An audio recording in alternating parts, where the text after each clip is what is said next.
All right, before we get started today, we'll go ahead and start off with a couple minutes of chants. So just go ahead and repeat after me. A lot of these chants you already know, but you can listen to me first if you don't know any of them. So the first one is Free, Free Palestine! Free, Free Palestine! Long live Palestine! Long live Palestine! Free, Free Palestine! Free, Free Palestine! Long live Palestine! Long live Palestine! Free, Free Palestine! Free, Free Palestine! Long live Palestine! Long live Palestine! Here's another one. Not another nickel, not another dime. No more money for Israel's crimes! Not another nickel, not another dime. No more money for Israel's crimes! Not another nickel, not another dime. No more money for Israel's crimes! Not another nickel, not another dime. No more money for Israel's crimes! And here's another one. Just repeat after me. Every time the media lies. A neighborhood in Gaza dies! Every time the media A lies. neighborhood in Gaza dies! Every time the media A lies. neighborhood in Gaza dies! Every time the media A lies. neighborhood in Gaza dies! We'll do one more and then I think we'll go ahead and get started. Israel bombs, U.S. pays. How many kids did you kill today? Israel bombs, U.S. pays. How many kids did you kill today? Israel bombs, U.S. pays. How many kids did you kill today? Israel bombs, U.S. pays. How many kids did you kill today? Israel bombs, U.S. pays. How many kids did you kill today? All right. Well, thank you everybody for coming out on this afternoon. We're about 3 days out from the general election in the United States, and of course everybody knows what's going on with that. We have two main presidential candidates that both support the genocide in Gaza. It's unconscionable. So today we're standing up here and saying no votes for genocide. We're not going to continue to vote for these two genocide-supporting candidates just because of an alarmist call that it's the most important election of our lifetime. We've heard that every election of our life so far. So I'm not going to take up much time, but our speakers today are going to say a few things about the national races and give you some other choices to vote for presidential candidates and congressional candidates, including choices from the Green Party, such as Jill Stein and Butch Ware campaign, as well as our own local race with Justin Phillip for Oregon's 4th Congressional District. There's also PSL's Claudia De La Cruz and Karina Garcia campaign, the write-in campaign for president that we're going to be bringing up. And then, of course, there's also Cornel West as a presidential candidate if you're interested. So for the speakers today, there will be Mazda, who's a longtime anti-war activist with the Answer Coalition, Justin, who's the secretary of the Pacific Green Party and the co-chair of the Eugene chapter of the Pacific Green Party, a delegate to the Green Party, and the only anti-genocide choice on the ballot for Oregon's 4th Congressional District. And Kaylee from PSL, who's a local community organizer and a member of PSL, who's going to talk about Vote Socialist 2024. So without further ado, Mazda, you want to come up for your part?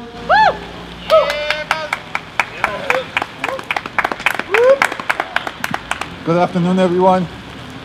First, I want to say it's raining, of course, and we're small here, but today is another global day of action. And just before I came here, I was watching on TV huge crowds in London, and I'm sure it's happened in the East Coast, but I haven't followed that. So even though we're here and it's kind of small and raining and all of that, I think we need to realize, and I'm sure we all do, that we're part of a global movement in solidarity with Palestine.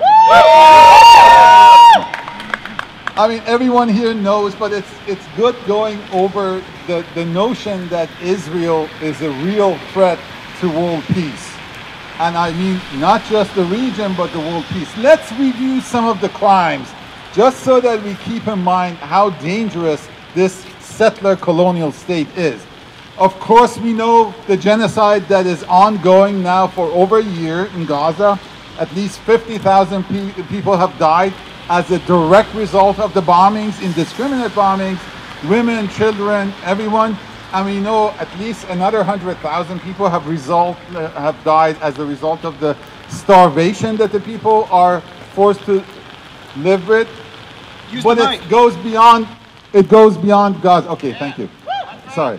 It goes beyond Gaza. We know the West Bank of the Jordan River, the occupied West Bank.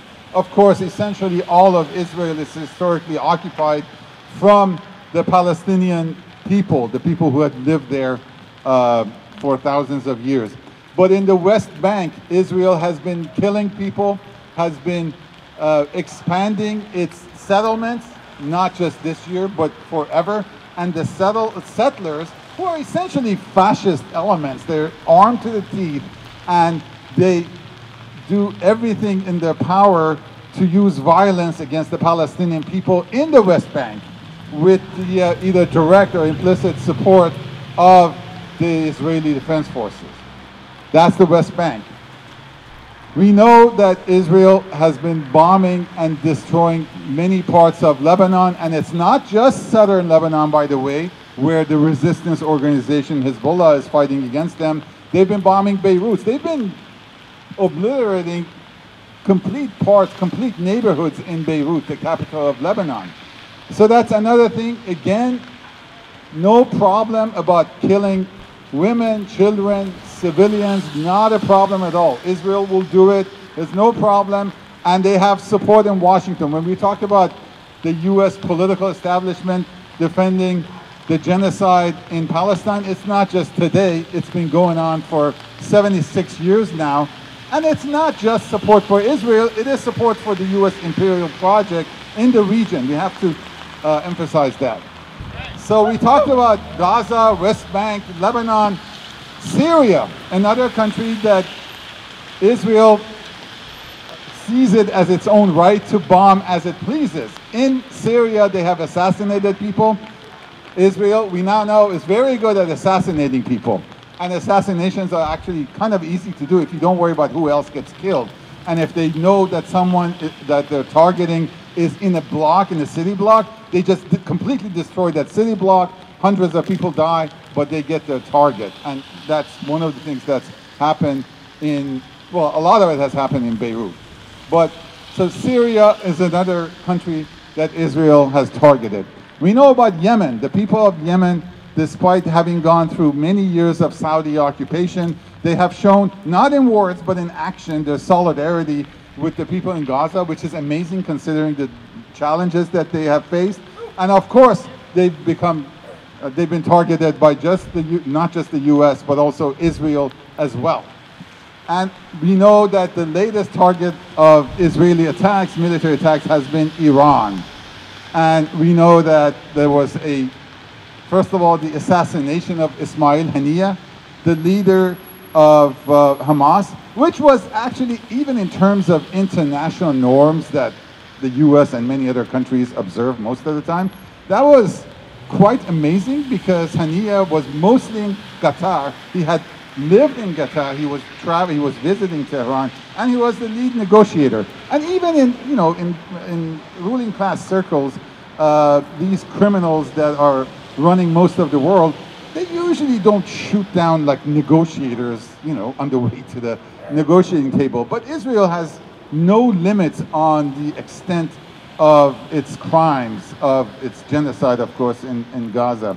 So the reason that, first of all, let me say this. Even if you don't know anything else about the region, if you have one country that is dropping bombs on several of its neighbors and even goes beyond its neighbors, dropping bombs on other countries, it's easy to tell who is the instigator of the violence there. I'm a teacher, and I know in a school, if a kid gets sent to the principal's office because they're fighting, if it happens every day with a different kid, you don't have to, you don't have to do too much work to figure out where the problem lies, and then you have to deal with that individual student and so forth. In the Middle East, Israel has fought every single one of its neighbors, and even in the recent period, with the exception of Egypt, it's bombed pretty much everybody. Israel is a danger to world peace because Israel has done everything in its power, and not just in the last year of the more extreme version of the genocide, but even in previous years, trying to get the US to get involved and start a war in the region, in particular against Iran. And so for that reason, of course, the plight of the people in Gaza is painful enough. And I know every single person who's here has seen that, and that's a major issue. But if we weren't concerned about that, if we were concerned about the danger of a world war, if we're concerned about the escalation of the existing Israeli war against the people of Palestine, and if we're concerned about the people of Palestine who've suffered so much, having to suffer through these same conditions for more months, more years, we need to do everything we can. We here are doing something, and that's great. I think we need to double our efforts to get our friends, co-workers, family members, whoever, to raise their voice and raise our level of activism against the state of Israel. The people of Palestine, if they have nothing else, they have one thing, and that is an inspiration that they provide to the people the world over to, against all odds, continue their struggle. So long live Palestine! Long live Palestine! Thank you so much, Mazda. We'll go ahead and do a couple of chants, and then we'll go to our next speaker. So the first one that I have for us is, there is only one solution. Intifada revolution. There is only one solution. Intifada revolution. There is only one solution. Intifada revolution. There is only one solution. Intifada revolution. There is only one solution. Intifada revolution. There is only one solution. Intifada revolution. Resistance is justified when people are occupied. Resistance is justified when people are occupied. Resistance is justified. When people are occupied. Resistance is justified. When people are occupied. Resistance is justified. When people are occupied. Resistance is justified. When people are occupied.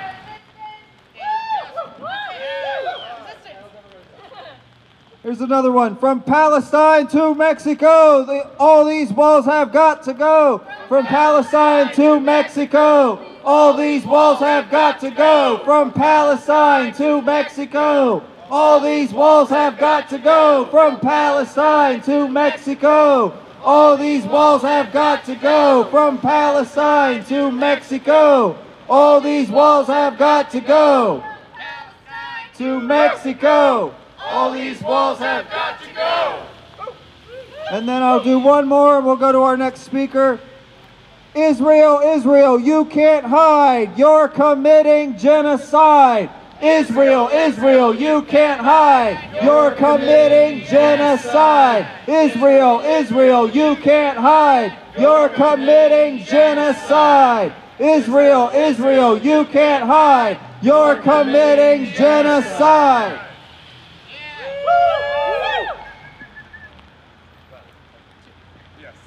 Give me just a second. I want to make sure I introduce our next speaker the right way. All right.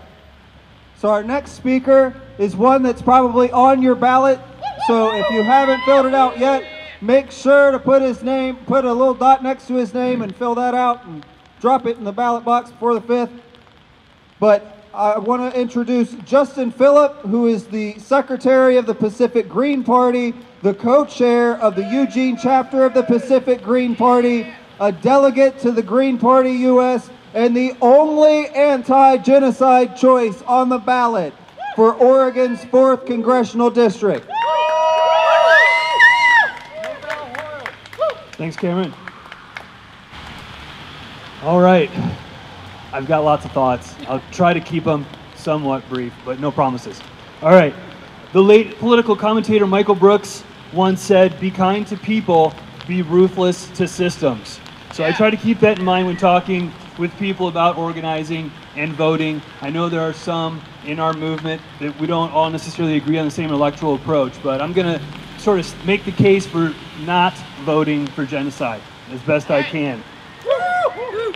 Some will say, don't be a one-issue voter. Well, we're not, okay? We're putting the entire system on trial this election and every election, okay? It's the system that has brought us this genocide in Israel that's now expanding to the rest of the region. This did not just manifest out of nowhere. This is a systemic problem, and the root of the problem are the two major capitalist imperialist parties. So rank and file Democrats may be well-intentioned, but the club they belong to is a billionaire corporate club. At the end of the day, what rank and file Democrats think doesn't matter. Just look at the uncommitted movement. Now, while I appreciate their efforts to put an end to the killing, I had a pretty good idea of how that would play out. Okay, we've seen the Democrats not shift policy one bit. Not one bit.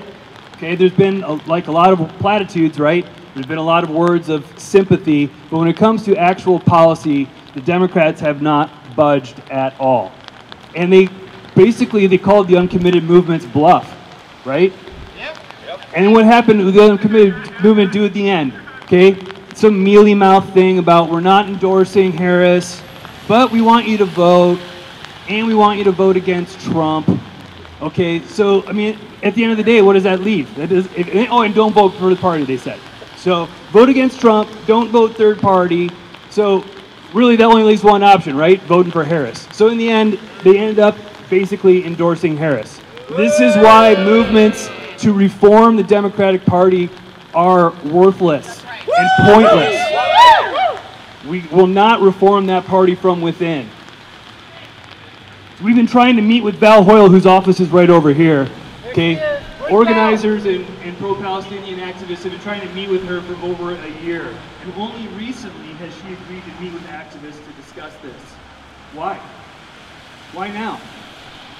I mean, I think a lot of it is because we're running a campaign to take her job from her right now, and she's worried about that.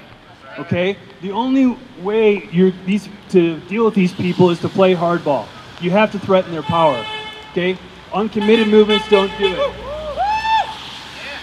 And that's why we have to put our energy into building people power outside of those two imperialist, capitalist, corporate parties. That's why we have to start building power with groups like the Green Party and with PSL. So we made 3 demands in this campaign.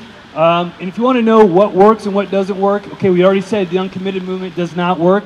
Why does this work? Well, we've already had commitments from Val Hoyle in the last month. Okay, we had 3 demands from her. One was to publicly call for a ceasefire, permanent ceasefire in Palestine and Lebanon. Well, I don't think we've really gotten that one yet. Okay. Part 3 was restore funding to UNRWA, the United Nations Relief Works Agency that provides care and aid to Palestinians. She voted to defund that. But after we called on her to reinstate funding, and after we had put her on blast, basically, at the Wow Hall on October 11th at the Candidate Forum, my only opportunity to be in the same room with her, that same day, she went and signed on to a piece of legislation that had been introduced on September 18th. And she is now co-sponsoring a bill to reinstate funding for UNRWA. Pressure outside the 2 major parties works. Part 2 was no more aid to Israel. Okay, this idea that we're powerless to hold Israel accountable for its crimes while we send them billions and billions of dollars, $17.9 billion in the last 12 months. And we want to act like we have no leverage. The Biden administration wants to act like they have no leverage. Okay, Val Hoyle wants to act like she has no leverage. Why do I, some guy, have more unelected official, have more sway than Val Hoyle does? Why do I have more leverage in this fight than she does? She says she wishes she could do more. She could do more. Use your platform. Make some noise like we're making noise. There's things that she could do. There's just not a will to do it. So there's plenty more that she should have been done in the last year. By the way, we do have her on record, though. She met with some students at the University of Oregon this week, And I quote, "I do not plan to vote for more aid to Israel, given what they're doing now." Well, Val, thank you. Appreciate it. You've been doing it for over a year. Where have you been? Again, pressure from outside the two major parties works. We've been doing this for over a year. We haven't gotten her to budge one bit until we challenged her power, and I just want to keep reminding you all of that.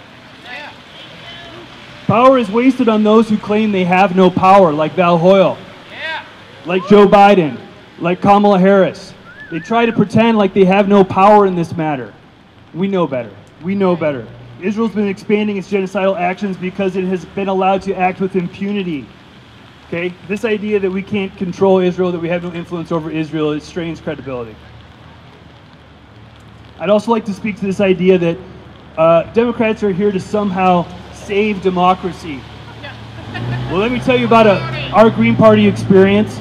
Okay, we worked hard within this broken system to gain ballot access in many states across the country. All right, and they have made us spend over $500,000 of our hard-earned or hard-fought fundraising money just to defend our right to be on the ballot. They keep trying to find these little loopholes and fine print to get us kicked off ballots, forcing us to spend over $500,000 just to defend our right. This is the party that's going to save democracy? The party that's running a candidate that's never won a primary? Not only did she never won a primary, she was so unpopular in 2020 she was one of the first Democrats to drop out of the race. So this is laughable that the Democrats are going to save democracy. Unconditional support for the two major parties is unconditional support for genocide. We have a government that we won't have a government that will hold Israel accountable for its war crimes if we do not hold it accountable for its role. Anyway, we don't get concessions by conceding or offering our vote unconditionally. We must be seen as a threat to their power, and I think Greens are considered a threat. If we weren't considered a threat, they wouldn't be trying to kick us off ballots. They've just recently released an attack ad against Jill Stein, unprecedented. Okay, that means that they are worried. They are worried, and they're worried about us. They're worried about a movement that you're all a part of. They're worried about Claudia and Katerina too. Okay, they're worried about us building people power outside the two major corporate parties. They want you to stay in line, and that's what this whole thing is about. Is they want you to stay in line to keep voting for genocide. This is a broken system that has brought genocide our way. Kicking Greens off ballots is, in effect, voter disenfranchisement. That's right. It's voter suppression. When you take away people's options to vote for the candidate that most closely matches their values, you're suppressing the vote. You're suppressing the vote. You're not democratic. Anyway, and for those who don't necessarily believe in electoral politics at all, I just want to say this to you. These campaigns are a means of educating and awakening the masses. This is why we do it. If your strategy is that we need to have a revolution and awake the masses, that's what these campaigns are all about. We're not going to awake the masses until we demonstrate to them that the system is rigged against us. That's why these campaigns are run. I've convinced so many Democrats to vote Green because they didn't know that they were suing us and taking us to court to kick them off. Americans have a pretty strong sense of fairness. And once they see that the party that they once looked up to and thought was the good guys are engaging in anti-democratic behavior, that really makes them stop and think. All right? So that's why we run these campaigns. So anyway, we're going to continue to have Palestines and Ukraines and Iraqs and Afghanistans as long as we allow these warmongers to stay in power.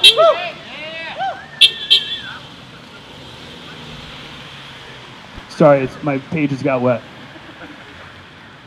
It's raining. We love it. Thank you, Justin. I appreciate you sticking with me because I have a lot of thoughts on this matter. All right, they're trying to manufacture consent for a genocide. Well, we do not consent. We will not be complicit in your genocide. We are not going to let you send bombs in our name with our tax dollars. We're not going to stand idly by and let you lie repeatedly to the American people and to the world. We're going to challenge the system that says genocide is the price we have to pay to enjoy our rights and security at home. We reject that. We're going to build something different. We're going to build a society and a world that values diplomacy over death and destruction. Throughout history, the poor have fought wars for the rich. No more. Anyway, people sometimes say to me, well, it's complicated. People who protest the genocide even tell me this. It's not that complicated. The Democrats are fully responsible for this genocide. People will support the BDS, Boycott, Divest, and Sanctions movement, and still vote for the organization most responsible for death and suffering. That's right. It's time to boycott and divest from the Democratic Party. That's right. I'm getting there, wrapping it up. All right. You have a choice. You can either keep perpetuating an unjust system, or you can get to work building a just system. That's right. Yeah. Get to work. Continuing to vote for the two major parties is perpetuating an unjust system. We are here to build something better. If we're going to stop the genocide and future ones, we're going to have to stop supporting imperialist parties and start supporting working class parties. In order for us to build a movement, we have to be unflinching. And we have to be willing to let Democrats lose.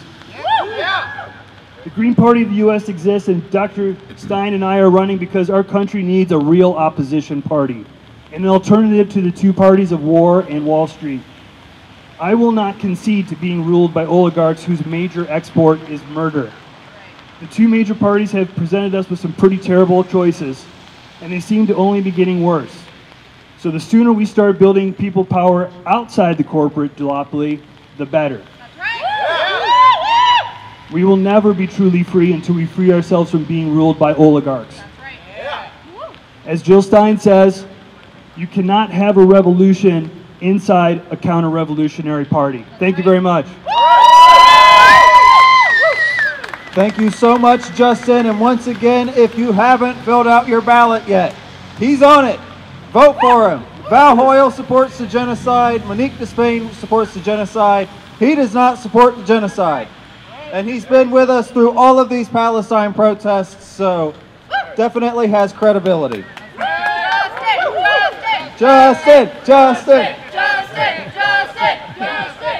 There we go. There's our first chant. So I'll do a couple more chants, and then we'll go to our last speaker, and then we'll let you all get out of the rain and dry off.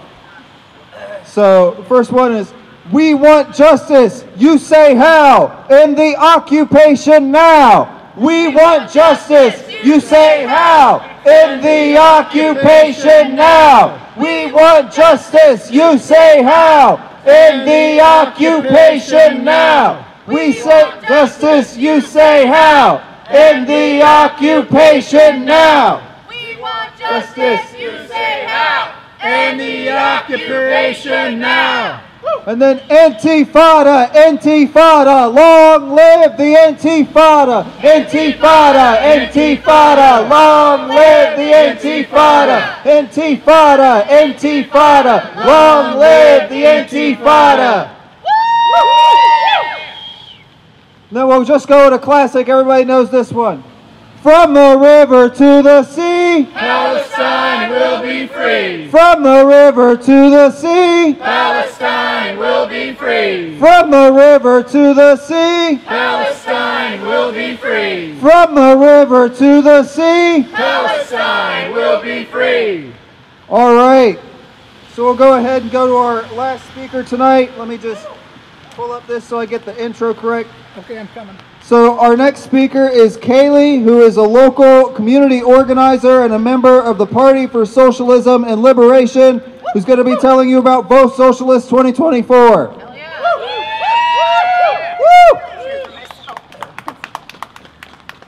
Thank you all so much for being here today. I know it's wet, it's cold. I'm so happy to be here with all of you. It's so good to see you. As has already been said, we are here together at a very critical and important moment.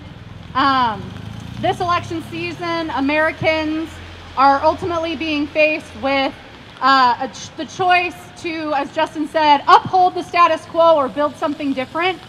And we're here today to make it clear which choice we've made in saying no votes for genocide. This two-party system really is one-party system. It's two names for the same party. Typical American extravagance. That's right, typical American extravagance. We can't just have one ruling elite party, we have to have two. Even though they're the same party, different names, same party. It's designed to make us feel trapped in a situation where we have no choice but to support a candidate who backs the genocide of Palestinians and another endless war in the Middle East. We are here today to say that we refuse to be extorted. We will not vote for any politician who wants to use our tax dollars to carry out a genocide. Both Donald Trump and Kamala Harris are outspoken supporters of the Israeli regime and its genocide against Palestinians. It is disgusting and repulsive that this so-called choice, this is the so-called choice that the two-party system presents us with. The idea that this is the greatest democracy in the world is a joke. If you have to vote for genocide to save democracy, I have news flash for you. You do not have a democracy in the first place. That's right. Neither the Democrats or the Republicans care about working people and their needs here and in the United States and abroad. Both candidates also advocate for policies that would lead to war with Iran, a devastating conflict that would likely see U.S. troops to be sent to fight and die on behalf of the genocidal Israeli regime. When it's convenient for her, Kamala Harris pretends to care about Palestinian civilian casualties. But she is the #2 official in the administration that is currently supplying the bombs, missiles, and bullets that have taken the lives of tens of thousands of Palestinians, including 20,000 Palestinian children. She claims to be working for a ceasefire. But there could be a ceasefire right now. One phone call and the Biden-Harris administration could cut off supply of weapons to Israel immediately. Donald Trump says he wants Israel to finish the job and doesn't even bother to pretend that he cares about Palestinian civilians being killed. He has been spreading racist hatred against people from the Middle East for his entire career and wants to unleash even more repression against people who stand in solidarity with Palestine, like everybody here today. Sometimes he pretends to be pro-peace and claims that he is the only one who can prevent World War III. But his warmongering against Iran would likely lead to that devastating conflict engulfing the entire Middle East, drawing in U.S. soldiers directly into the fighting. That's right. Shame. The Biden-Harris administration has spent nearly $27 billion paying for Israel's genocide, a policy that Trump fully supports. That amount of money is enough to end child hunger in the United States. It's enough to house all unhoused people in the United States. It would be enough to double the budget for every major federal disaster relief program, replace the majority of lead pipes in the greatest country on earth, and could be invested in infrastructure and clean energy.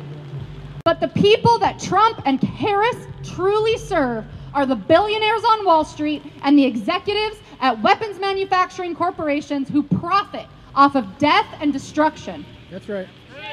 You got it. No matter who wins this election, we have to stay in the streets, even in the rain. Even though Trump and Harris are both supporters of the Israeli regime, if we put enough pressure on them, they can be forced to change their positions. We have to make the continuation of the genocide in Gaza impossible.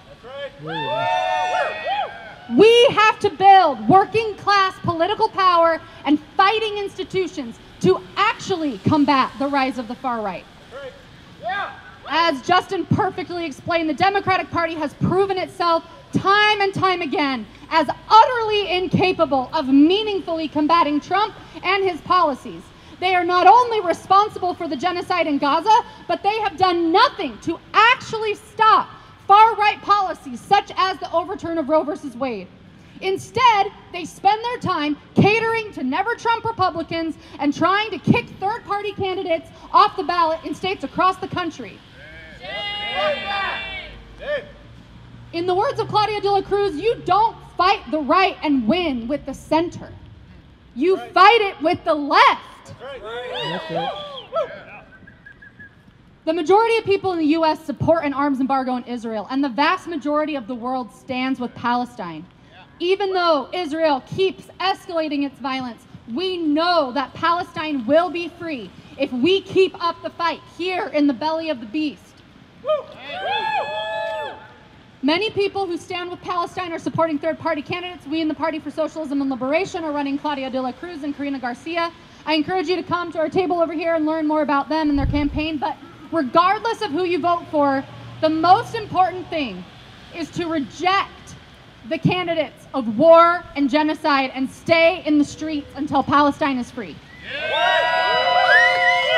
Free, free Palestine! Free, free Palestine! Long live Palestine! Long live Palestine! Free, free, free Palestine! Free, free, free Palestine! Long live Palestine! Long live Palestine! Thank you all so much. All right, thank you. And as Kaylee said, you can go over to that table to find out about all the literature that PSL has in regards to this election and more. I encourage you, if you haven't done your ballot yet, please vote for Justin Phillip. Vote for a third-party candidate like Jill Stein or Claudia de la Cruz or Cornel West or somebody. Reject these two parties. Something that I want to leave you with is a thought that I've had throughout the year. They always tell us every general election, vote blue no matter who. But why would you vote blue if it's stained red with the blood of those that we've killed in this genocide? It doesn't matter anymore. So thank you all for standing out here in the rain. This is something that happens rain or shine, us standing and resisting imperialism. And you can plug into these groups around here, the Pacific Green Party, PSL. I'd encourage you as well, the Springfield Eugene Anti-Imperialist Coalition is a place where every progressive sort of left group around here organizes, and so there's tons of events that I'm sure are going to be coming up soon on the U of O campus, as well as they continue their push for divestment here on these streets, and of course showing solidarity with the continued repression of protesters, the continued oppression of homeless people in our city, etc. These are all things that fall under the umbrella of imperialism. So without further ado, thank you so much today, and I'm going to go ahead and put the mic down.